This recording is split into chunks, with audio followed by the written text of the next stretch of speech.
diferentes tiempos y múltiples memorias. Sus paredes, sus pasillos, su escalera, el patio y otros espacios nos permiten reconocer lo que allí sucedió, quién lo vivió y cómo lo vivió. Sus usos, continuidades, modificaciones, son tramas de memoria que reclaman ser contadas, valoradas y significadas. Y para dimensionar un poquito esto, retomo, ya lo señaló Mónica de una forma sucinta, yo también lo quiero señalar, un poco de la riqueza que tiene este claustro de San Agustín y cómo nos va contando historias mucho más amplias del devenir de Colombia como una nación. El claustro ha sido convento, hospital, resguardo militar, cárcel, llegó a estar en ruinas, también son ruinas, y ha sido sede del Archivo de Boyacá, pero también centro cultural.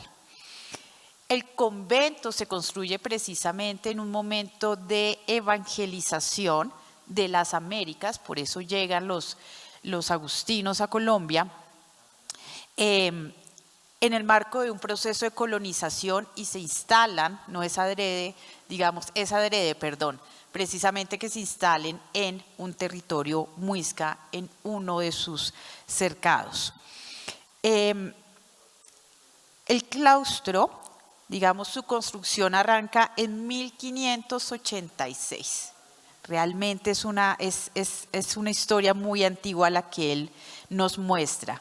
Para 1822 ya los agustinos abandonan estas instalaciones, es entregada al Colegio de Boyacá y en este mismo año, estamos en una época convulsa en Colombia, bastante convulsionada, se le entrega al Hospital San Juan de Dios. Y ahí también es una muestra un poco de cómo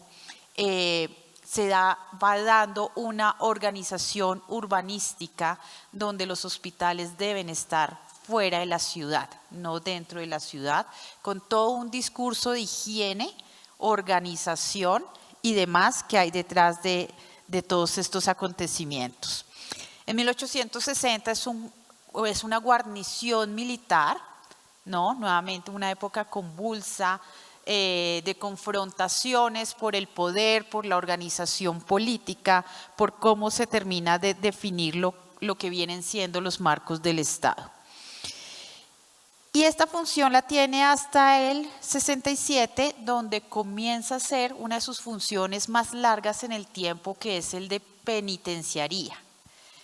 El claustro como penitenciaría tuvo una época desde 1867 hasta 1966, ya digamos un pasado muy cercano al nuestro. Fue una de las penitenciarías más temidas en Colombia, los presos temían mucho venir acá. Tenemos registros de historias de presos y sabemos que también hubo celdas para presas, pero poco de la historia de estas presas la conocemos. Igual que de las enfermeras, enfermas y locas que estuvieron en el hospital, ¿no? Aunque hay un par de registros que nos permiten saber que habían alas del hospital habilitadas para las mujeres. Finalmente, el claustro es abandonado como penitenciaría, queda abandonado en su función, comienza a venir el tiempo, las ruinas, en algún momento incluso se plantea demoler definitivamente el edificio para darle otro uso al terreno, pero viene toda la idea de su restauración que inicia hacia el 76 y ya en el 84 el claustro pasa a ser biblioteca y un centro cultural, y también incluso llega a ser sede del Archivo Histórico de Boyacá. Entonces es una historia realmente muy larga que tiene muchos usos y que ha albergado una serie de poblaciones, desde poblaciones, digamos, religiosas con una cierta vocación, creyentes, beatas, por ejemplo, hasta presos o estudiantes como ustedes que acceden o accedieron en su momento a la biblioteca y a las actividades culturales que se propusieron allí. Y esto es muestra de la gran riqueza que tiene no solo estamos hablando de una edificación, estamos hablando de unas historias, de un habitar, de unos procesos urbanos locales, pero también unos procesos políticos nacionales, de los cuales pues todas estas historias, infraestructura, usos, transformaciones nos dan cuenta. Y precisamente pues a la luz de pensar un museo de sitio, tenemos a Horacio, tenemos a Mónica con sus intervenciones y cómo, digamos, desde la arqueología nos han dicho ustedes, se desentrañan unas historias diferentes frente a un pasado que todo el tiempo se está, si se quiere, reescribiendo, lo que podría llamarse un pasado inconcluso. A la luz de eso, quisiera preguntarles a las dos, tanto a Mónica como a Horacio, cómo un museo de sitio puede apalancar, puede aportar a la construcción de esas otras historias, a partir incluso de estas poblaciones que ustedes nos han mostrado bien, han sido de pronto, no han sido contempladas en ciertos pasados y que para el caso del claustro de San Agustín puede ser la historia, por ejemplo, de las mujeres que en todo momento habitaron ese claustro y que todavía están ahí muy a la sombra. Entonces, ¿cómo un museo de sitio podría permitir la emergencia y aportar a ese pasado dinámico, inconcluso, pero que también nos permite o nos acerca a otro tipo de historias? Horacio.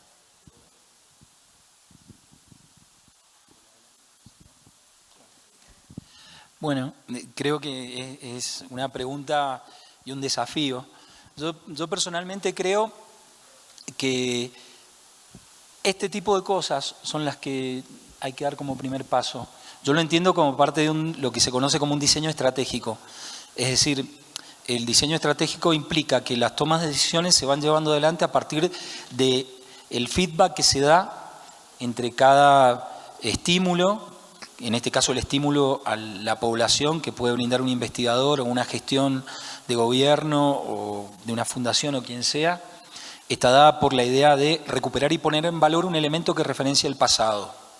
Yo creo que ese disparador tiene que darse en un contexto donde todos participen de la mirada de esos múltiples pasados que quieren que se reflejen allí. Como primera medida, me parece que eso es condición necesaria, porque eso es lo que va a llevar después a la toma de decisiones en relación al aporte que puede hacer el investigador que está profundizando en esa dimensión histórica para otorgar un sentido de identidad a las memorias, que son las que aportan, y vivencias también, porque esto también tiene un reflejo en el presente, no solo en el pasado.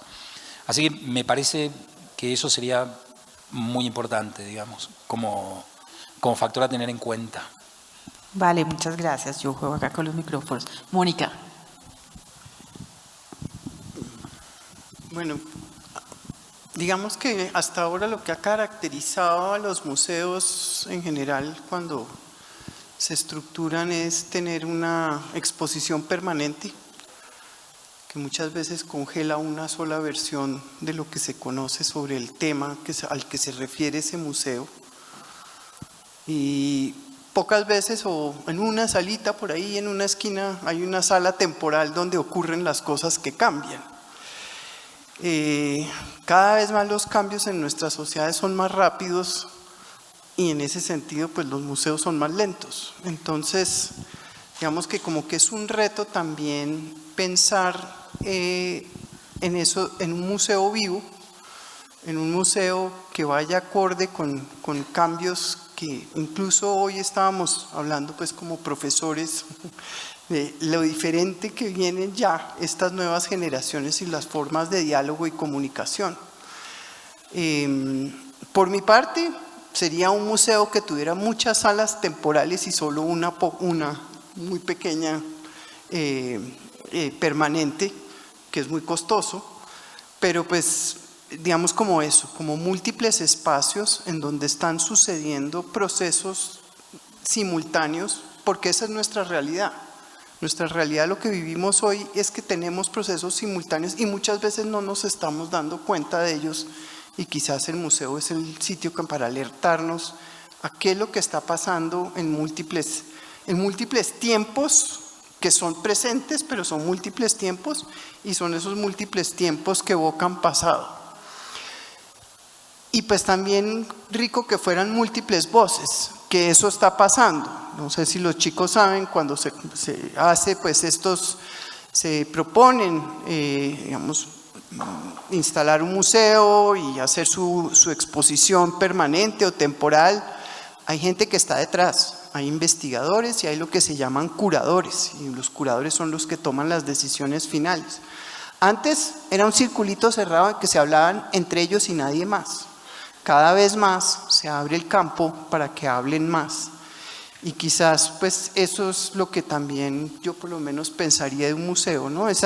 Lo que acabamos de ver, esa posibilidad de oír esas múltiples voces de lo que pasó en la penitenciaría, por ejemplo, o los sonidos de los trabajos que los ponían a hacer, porque ellos ahí aprendían era a trabajar y eran jornadas largas y duras,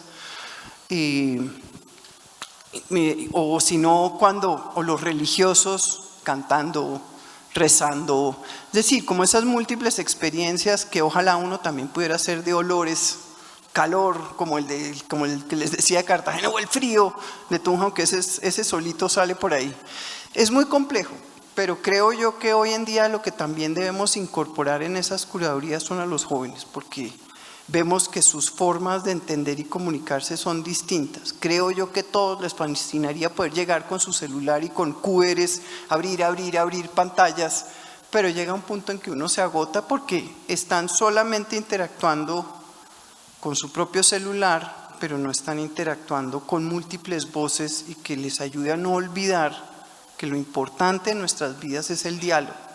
Es un diálogo que nos ayude a oír otras voces, que nos ayude a aprender sobre ciertos procesos, oficios, prácticas, creencias, y que eso es lo que va a tejer la memoria de ellos. Ojalá la memoria no sea un TikTok por allá solamente en Corea, o un TikTok por allá, no sé, en una isla por allá en Polinesia, y no una experiencia más cercana. Como les decía, pregúntenle a sus abuelos cómo fue el terremoto, cómo recogían la basura, cómo piensan la basura hoy, los problemas del agua hoy de sus papás son los problemas del agua de ustedes mañana cuando tengan sus propias viviendas y cuando tengan sus trabajos. Entonces, como que a través de los museos podemos pensar en estos temas, en estos oficios y en nuestros problemas del pasado y del presente.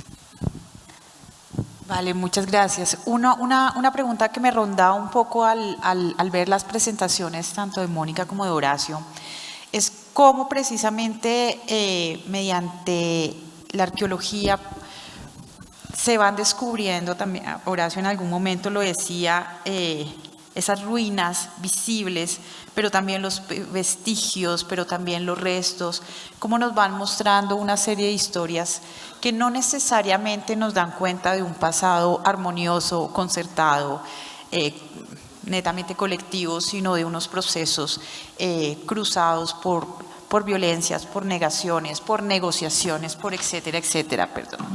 Digamos, unas historias que pueden resultar incómodas en el presente también. Cómo instalar de pronto esas historias y cómo interpretarlas para que puedan ser realmente reconocidas como parte de pasado, sobre todo, por ejemplo, frente a la lucha de historias nacionales donde los argentinos vienen de la inmigración o se niegan estos pasados indígenas, pero se niegan también de pronto estas violencias. Son las historias heroicas, ¿no?, de los grandes monumentos, digamos, esas memorias suavizadas, ¿no?, que no nos muestran otro tipo de procesos que se dieron por lo menos para nuestros países que convergemos en eso, y que son importantes de revisar y que son importantes también de gestionar y que son importantes de reconocer como parte del pasado y que además pueden producir aquello que se llaman esos patrimonios incómodos. Cómo jugar, digamos, con esas historias desde la experiencia que ustedes han tenido. Sí, en nuestro caso desde el Museo del Área Fundacional, a partir de que en el año 2011 empezamos a hacer estudios de público, luego de una primera reforma del 2008, percibimos que en la sociedad mendocina al menos, así como estaba el tema indígena, ¿no? Prácticamente soslayado, teníamos un tema que es sumamente candente en la comunidad, que es el tema del agua, tratándose de un ambiente árido. Todos los sistemas de explotación industrializada, fundamentalmente la minera, está generando una fuerte reacción de la población, por lo cual se defiende una ley que impide llevar adelante estos procesos de explotación minera industrializada a cielo abierto, y hay una defensa poblacional que se vincula con el agua. Esto a su vez tiene vínculos con una clara conciencia ecológica de la población en torno a los valores de biodiversidad que existen en este ambiente de provincia fitogeográfica del monte, árida. Y bueno, lo que nosotros planteamos a partir de ello fue que las salas del museo, sin dar la espalda a las excavaciones arqueológicas donde se referenciaba el cabildo y la historia de la ciudad, planteara en primer lugar un concepto que no es moderno, pero que era disruptivo en relación al viejo argumento del museo, que es trabajar el concepto de paisajes. Y a partir de allí organizamos las salas en la presentación temática como paisajes del agua, que es por donde se entra a entender el proceso vital de la existencia cultural de la provincia, pero complementado a la sala de la biodiversidad, le pusimos, tratando de recuperar valores que dentro del ámbito urbano presentan estos aspectos que mencionaba también Mónica en relación, por ejemplo, a esta cohabitabilidad de personas y habitantes dentro de casas que eran más orgánicas, sin llegar a ese nivel de explicación, pero digamos, la idea de la sala va por ahí. Y para visibilizar, por último, los elementos que se relacionan con el choque cultural, era la sala de los paisajes de la dominación. En los paisajes de la dominación ponemos fotos muy grandes de elementos excavados, fundamentalmente restos de esqueletos, donde se pueden observar aspectos vinculados a la violencia o a las condiciones difíciles, como las que vimos también en la ponencia de Mónica, donde se puede plantear y que el interlocutor cuestione. Hay mucha gente que le choca, desde los títulos de la sala hasta lo que dicen. A nosotros nos parece que eso es lo más rico, porque eso es lo que está planteando por dónde hay que cambiar las cosas o cómo hay que interactuar dialógicamente. Por eso fue una estrategia, deben haber 1000 que no. Pero esa. Muchas gracias. Mónica. Bueno, el patrimonio cultural en general siempre, o tiene uno la idea de que siempre se refiere a solo lo bonito y lo bueno, ¿no? Y lo que hablábamos, de lo majestuoso, de la grandeza, y oculto detrás de eso, pues el poder y de los que tienen autoridad. Y siempre, pues, si uno ve las listas de patrimonio mundial de la UNESCO, patrimonio de Colombia, pues generalmente se refiere a eso, ¿no? Claro, hay que reconocer ciertos personajes y ciertos hechos, pero hubo un momento en que, no sé, como 25 haciendas en Colombia eran declaradas porque Simón Bolívar, el libertador, había dormido en ellas o había pasado por ellas, ¿no? Pero sin ningún contexto, o sea, la hacienda por la hacienda y él que durmió ahí, pero nada con nada, o sea, no nos hablaba del conflicto, no nos hablaba de la batalla misma, no nos hablaba de quiénes estaban detrás. En algún momento alguna colega pues arma una narrativa muy bella de cómo él conoce a una negra esclava en una de esas haciendas y realmente le da la visibilidad a ella más que al libertador, porque sí, esas narrativas son muy fuertes. Entonces, sí también tenemos que pensar que ese patrimonio cultural nos debe también llevar a reflexionar sobre aquello que ha sido incómodo, aquello que ha sido ocultado, aquello que atenta, digamos, contra el bienestar o incluso la vida colectiva. Y pues solo muy recientemente, y en Argentina pasa también como acá, empiezan a surgir estos espacios en donde se reconoce esa violencia que puede ejercer un humano sobre otro. UNESCO da el ejemplo teniendo en cuenta los campos de concentración de la Segunda Guerra Mundial donde murieron millones de judíos, pero también, por ejemplo, se están constituyendo, y Argentina es un referente para Colombia, los centros de memoria, en donde hay desaparecidos, que son lugares patrimoniales hoy también, y los centros de memoria, digamos, aquí en Colombia. Pero un museo también debe ser eso, y es eso. Un museo es un centro de memoria, pero sí, digamos, cada vez más los museos también incorporan ese otro diálogo que hay que abrir para poder reconocer lo que hemos hecho, lo que hemos sido, y también buscar, digamos, como digo, con este museo dinámico y vivo, buscar respuestas, buscar propuestas, o que la gente por lo menos salga reflexionando sobre qué puede aportar en ese sentido, ¿no? Entonces, sí, lo que decía, llevamos pues esta penitenciaría de Tunja, la del Barne, y vamos viendo esta de 1610, el hacinamiento,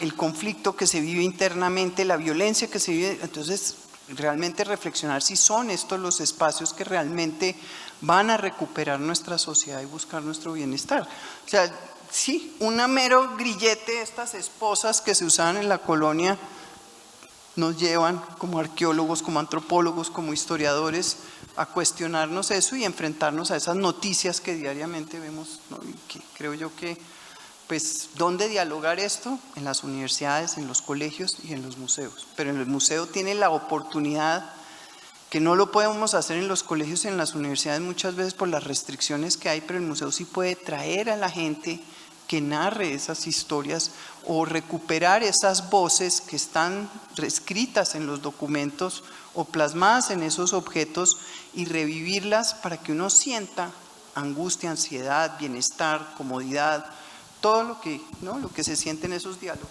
Vale, muchas gracias. Bueno, no, si lo tienes ahí. Gracias. Bueno, queremos aprovechar la oportunidad para enviar un saludo muy, muy grande y un agradecimiento también muy grande a las personas que nos acompañan, que están conectadas vía Facebook por el canal de la Maestría en Patrimonio Cultural de la UPTC. Nos acompañan personas de Perú, de México, Cali, Medellín, Chiquinquirá. Y de hecho, a través del chat nos están haciendo llegar unas preguntas. Invitamos, si tienen muchas más preguntas, pues que nos las hagan llegar a través del chat y nosotras las podemos realizar acá. Juan Manuel Lozano pregunta: buenos días, ¿cuál es la importancia de la etnografía en este marco? Etnografía. Horacio. Mucha. Creo que plantea modelos de referencia para poder después volcarlo en el análisis un poco más árido de lo que son los contextos de cultura material. Y en esa dimensión creo que es muy importante. Y por otro lado, los modelos de trabajo etnográfico también ayudan a practicar, digamos, a llevar adelante prácticas de gestión específicas que resultan de esos análisis. Así que eso podría aportar yo. Bueno, para mí, digamos, en el marco del patrimonio cultural, la etnografía tiene un lugar central, sobre todo en una de las, digamos, como de las acciones que involucran la patrimonialización. Como les decía antes, en respuesta a la pregunta de cómo se va creando esa idea de patrimonio cultural, pues una primera entrada siempre fue como primero conservar, ¿no? Vamos a conservar eso que están tumbando, destruyendo, derribando, demoliendo, abandonando, olvidando, pero poco a poco y hoy en día, y eso implicaba que después entren o se formaban unos expertos restauradores conservadores que solo ellos sabían cómo intervenir, volverlo bonito, como suele suceder con el patrimonio cultural. Esa es una de las vertientes teóricas de la conservación, es como volverlo más bonito de lo que incluso fue antes, ¿no? Sí, como embellecerlo más para que lo apreciemos más. Si es más bonito, lo vamos a querer más. Pero a veces pues nos quedamos solo con la imagen, pero no con lo que es más importante, emocional, afectivo, como decía Horacio, y es la valoración. ¿Cómo valoramos ese patrimonio cultural? ¿Qué valoramos para empezar? Que eso era algo que no se tenía en cuenta. O sea, venían unos intelectuales, venían unos expertos y decían, esto es patrimonio, esto no, chan, esto es suyo y ustedes lo tienen que mantener, ¿no? Y lo tienen que cuidar, así no sepan de qué se trata. Posteriormente, y en la legislación colombiana hay 3 valores marcos que son los que permiten que algo se pueda declarar patrimonio cultural, que sea histórico, o sea, con antigüedad, con autoría, bueno, que uno realmente sepa ese origen. Muchas veces no lo sabemos y más o nos deja por fuera un patrimonio anónimo. El estético, que se supone es más artístico, entonces si uno no tiene el ojo artístico, si uno no tiene formación en universidad y demás, uno no le va a atinar a nada. Y el valor simbólico, que antes era, pues por ejemplo, ¿qué representaba Bolívar para la independencia? Sin embargo, ese simbólico ha cambiado hoy y es más algo más de las memorias presentes. Entonces, ¿dónde entra la etnografía hoy? Que no solo son esos valores los que deberían estar, digamos, como base para la patrimonialización, porque nuestra forma de entender nuestro territorio, nuestras prácticas, nuestras creencias son muy diferentes y las tenemos que oír. El etnógrafo es entonces un puente que ayuda, y desde la etnografía, que nos ayuda a acercarnos a esas voces, a coger gente de un territorio y decirle, venga, lléveme usted a eso que usted valora, eso que usted me dice que es patrimonio cultural para usted. O sea, no es lo que es patrimonio cultural, pero eso que usted cree que es importante para todos en este municipio, en esta vereda, en este corregimiento, en este pueblo. Y vamos haciendo ese recorrido acompañados, entendiendo cómo lo describen, entendiendo cómo lo sienten, porque muchas veces es algo, como decían, más emocional, más afectivo, más gestual, más de cuerpo, de sentir, de oler, de sentir, no sé cómo decir, de experimentar sensaciones importantes, y esas son, digamos, como ese es el aporte que la etnografía ahora le hace a esas valoraciones, que no es un valor que me lo impone un académico solamente con su lenguaje, sino que yo también tengo que entender cómo se valora y cómo se usa, porque la etnografía es cómo yo observo, cómo yo oigo, pero también cómo la gente se maneja, lo usa, lo experimenta, lo vive, y eso es importante, porque si yo veo que no está viviendo ese espacio patrimonial, algo está ahí, algo tengo yo que hacer con eso para poderlo convertir en algo dinámico y vivo. Si es que es un patrimonio colectivo que se está abandonando por nuestras nuevas prácticas, por nuestros nuevos intereses, y cómo la etnografía nos contribuye pues para, digamos, construir esa patrimonialización realmente con la gente. Vale, muy bien. Mónica, seguimos contigo porque acá hay una pregunta del público dirigida particularmente a ti. Horacio, no nos hablaste del tema, pero si quieres aportar de pronto a la pregunta, vendría también muy bien. Nos dice, Mónica menciona que en las iglesias solo entraban niños bautizados. ¿Cómo se sabía si un niño podía entrar o no a la iglesia? Es una primera pregunta. Y la segunda es, ¿cuál es el objetivo de desenterrar niños, de excavar estas tumbas de infantes? Sí, yo sé, eso es horrible. Realmente hoy en día, y me disculpan, se supone que ya por ética, digamos una ética que se está instalando en muchas profesiones y pues en arqueología más, ya no podemos mostrar imágenes de estos entierros ni esqueletos. Sin embargo, también pues yo creo que es una forma de mostrar y de tener conciencia de que existe la muerte y de qué nos volvemos después de la muerte.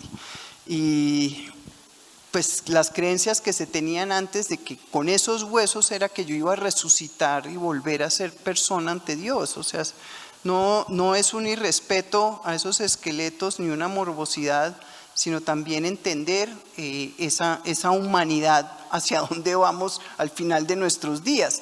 Y como decía Horacio, esos esqueletos nos brindan mucha información sobre nuestro origen, sobre nuestra trayectoria, sobre si hemos comido bien o si no hemos comido bien y demás.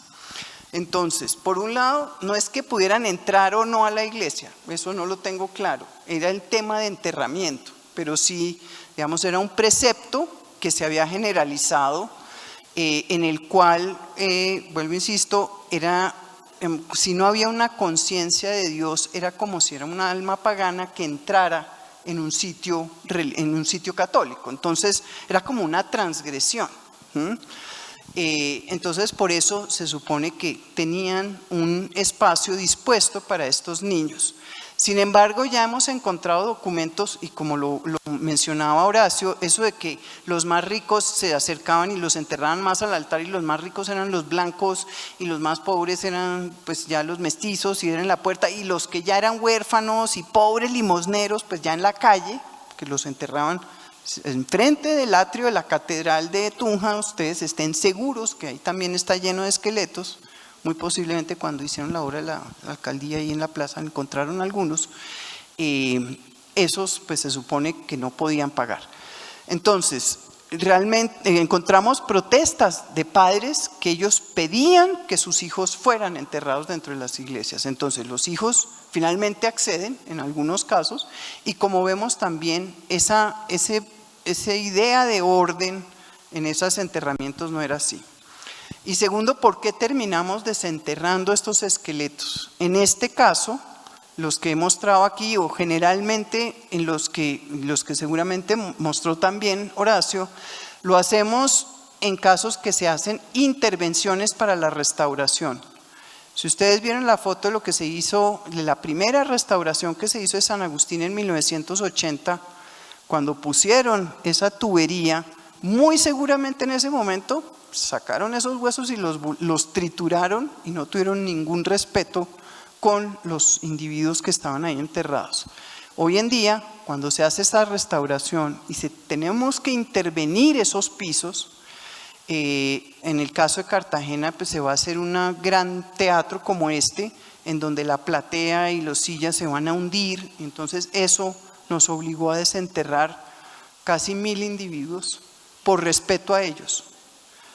Preferible desenterrarlos, buscarles una identidad, reconocerlos dentro de la sociedad, a dejar que los pulverizara un bulldozer. Y lo que yo consideraría, pero eso es un tema muy duro con el ICANN, el Instituto Colombiano de Antropología e Historia, es que en la medida en que podamos ir analizando esos restos, los podamos reenterrar en un sitio digno.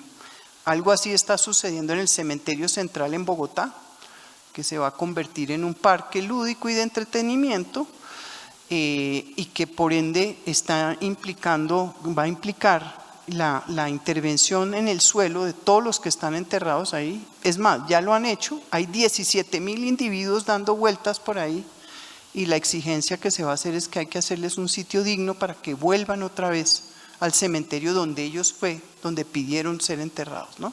Entonces es una cuestión más de dignidad, de reconocer múltiples identidades. Como lo decía Horacio, podemos reconocer si es de origen indígena, si viene de Europa, si ha llegado de África, si ha tenido un proceso de mestizaje, si tuvo una vida muy dura con sus labores, si murió por actos violentos. Fíjense ustedes, poder reconocer eso que la historia de Cartagena no ha reconocido, reconocer el rol de las mujeres en la independencia y la violencia que ellas sufrieron. Entonces, es más, ese acto de dignidad. Mónica, muchas gracias. Horacio en su intervención nos hablaba de una estrategia muy interesante de esto de abrir por obras, ¿no? Que usualmente es cerrado por obras, pero lo utilizan. Y bueno, creo que esta última pregunta, nuevamente queremos agradecer a todas las personas que nos están acompañando mediante la página del Facebook. Y nos han llegado varias preguntas, pero por cuestiones de tiempo vamos a concluir con una que nos propone Camilo Jerez, que es bastante interesante y que tiene que ver precisamente con la apropiación social del patrimonio cultural desde un enfoque pedagógico o en la escuela. ¿Qué piensan ustedes al respecto?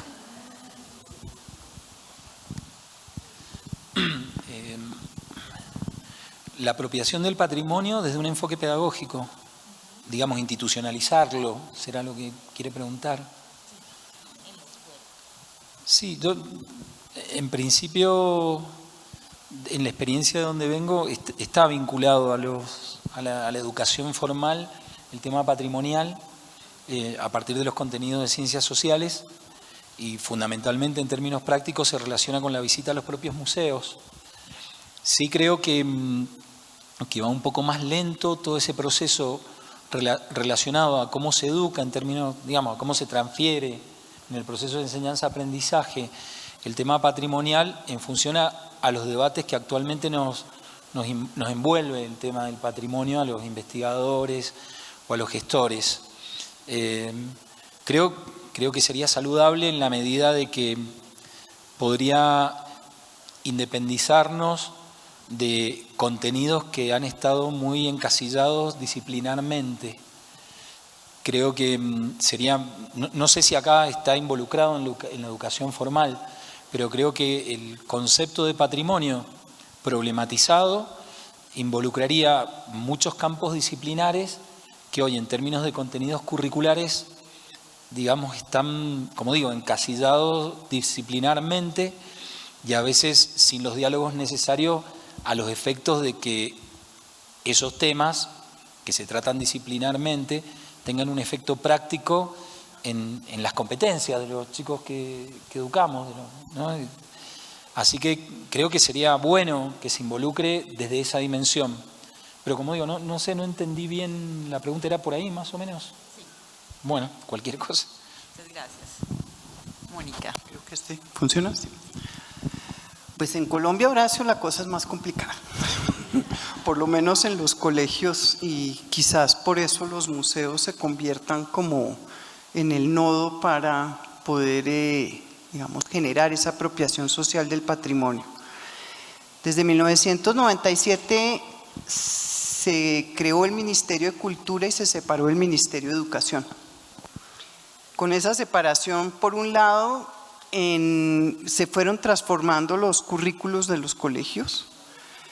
Incluso se suprime la historia ya como un curso específico en la clase. O sea, ahora es como unas ciencias sociales muy genéricas por allá, como etéreas.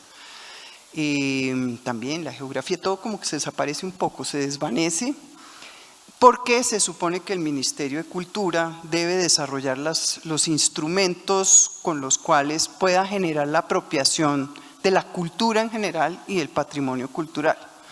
Entonces, en el caso del Ministerio de Cultura, hoy en día se demanda que un municipio, chiquito o grande, tenga que tener una escuela de teatro, una escuela de danza, una escuela de música, una escuela de artes, un museo, un archivo, una casa de la cultura, yo no me acuerdo cuántas más, todo fraccionado. La única que no hay es patrimonio cultural, no hay un sitio específico que pues obviamente ese es el que asumen los museos en ese entonces. Y lo otro, lo difícil es también trabajar con los estudiantes en sus municipios, en sus veredas o en sus ciudades sobre patrimonio cultural. Yo conocí una experiencia muy buena, por ejemplo en Chiquiza, había un grupo de investigación con los estudiantes en los que se hacía investigación con los estudiantes sobre patrimonio cultural. Tanto recoger memoria oral y fotografía sobre su territorio, a través de las memorias de sus abuelos, de sus padres, de sus relacionados, de salir y recorrer el territorio también, reconocer su fauna, su paisaje, lo que decía es muy importante. Pero resulta que a raíz de un accidente muy grave que hubo hace unos años en Soledad Atlántico, donde murieron niños incendiados en un bus en una salida de estas, hoy en día para hacer un recorrido de estos hay que pedir un seguro, una póliza y demás, cuestiones que nadie puede pagar. Entonces, como que cada vez se va como obstaculizando esa posibilidad, no solo de reconocer lo que ya hay como patrimonio, sino de seguir construyendo patrimonio, porque no es lo que ya No es eso de que no, solo lo que nos heredaron del pasado, sino que el presente también construye patrimonio, porque vamos pensando también en nuestros propios presentes y futuros. Entonces, ha estado complicado y quizás por eso la vara alta es para los museos. Entonces, como lograr ese espacio, y como digo, un museo vivo que incluso se convierta en un museo desde el cual se hagan esos recorridos así físicos o virtuales o lo que sea, para reconocer esos patrimonios de sus contextos y territorios. Sí. Muchas gracias, Mónica, muchas gracias, Horacio, por sus respuestas. Queremos agradecer nuevamente al Colegio Andino, que hace presencia hoy acá, al Colegio Boyacá también, a la Escuela de Artes, a los estudiantes de la licenciatura en Ciencias Sociales y a los estudiantes de problemas antropológicos. Agradecemos entonces nuevamente a Mónica por su intervención, a Horacio, a todas las personas que nos acompañan, y queremos extender una invitación muy especial a que nos acompañen nuevamente a partir de las 2 de la tarde, donde seguiremos hablando de memoria y arqueología con nuestra invitada Camila Agostini y nuestro invitado Luis Gonzalo Jaramillo. Todos ustedes, muchísimas gracias y nos vemos a las 2 de la tarde.